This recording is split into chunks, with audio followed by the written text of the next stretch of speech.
ये क्या? शुक्रास्त में पत्नी को विदा करते ही जान पे बनाई।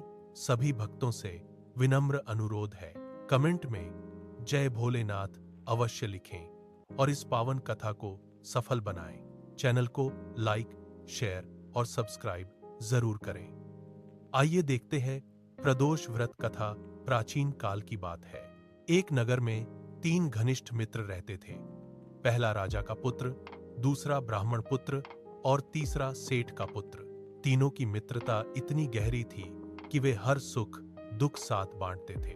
राजकुमार और ब्राह्मण पुत्र का विवाह हो चुका था, लेकिन सेठ पुत्र का विवाह तो हुआ था, पर अभी गौना नहीं हुआ था। एक दिन तीनों मित्र आपस में स्त्रियों के महत्व पर चर्चा कर रहे थे। तभी ब्राह्मण पुत्र बोला, नारी के बिना घर नहीं बल्कि भूतों का डेरा होता है। यह सुनते ही सेठ पुत्र के मन में अपनी पत्नी को तुरंत घर लाने की तीव्र इच्छा जाग उठी। वह घर पहुंचा और माता पिता से बोला, मैं अभी अपनी पत्नी को विदा करा कर लाऊंगा। माता पिता घबरा गए और बोले, बेटा अभी शुक्रदेव अस्त है। इस समय बहू बेटियों की विदाई अशुभ मानी जाती है, शुक्रोदय के बाद जाना। लेकिन सेठ पुत्र अपनी जिद पर अड़ा रहा। वह किसी की बात माने बिना ससुराल पहुंच गया।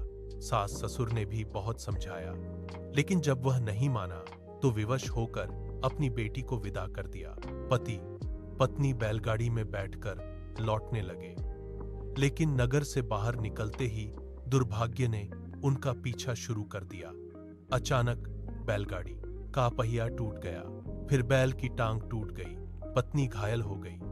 किसी तरह वे आगे बढ़े ही थे कि रास्ते में डाकुओं ने उन्हें घेर लिया और सारा धन लूट कर चले गए। रोते बिलखते दोनों घर पहुंचे, लेकिन संकट अभी खत्म नहीं हुआ था। घर पहुंचते ही सेठ पुत्र को सांप ने डस लिया। वैद्य बुलाए गए। जांच के बाद उन्होंने कहा, अब यह केवल 3 दिन का मेहमान है। पूरा परिवार शोक में डूब गया। तभी ब्राह्मण मित्र को यह समाचार मिला। उसने तुरंत कहा, यह सब शुक्रास्त में पत्नी को विदा कराने का परिणाम है। इन्हें तुरंत पत्नी सहित वापस ससुराल भेजो। सेठ ने तुरंत वैसा ही किया। जैसे ही सेठ पुत्र अपनी पत्नी सहित वापस ससुराल पहुंचा, उसकी हालत सुधरने लगी।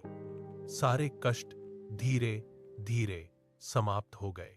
शुक्रोदय के शुभ समय में पत्नी पुनः विदा होकर आई और इसके बाद दोनों ने सुख, समृद्धि और सौभाग्य से भरा जीवन बिताया। इस कथा से शिक्षा मिलती है कि शुभ मुहूर्त, धर्म और परंपराओं का पालन करना जीवन में सुख समृद्धि लाता है। शुक्र प्रदोष व्रत करने से भगवान शिव, माता पार्वती और मां लक्ष्मी की विशेष कृपा प्राप्त होती है। हर हर महादेव।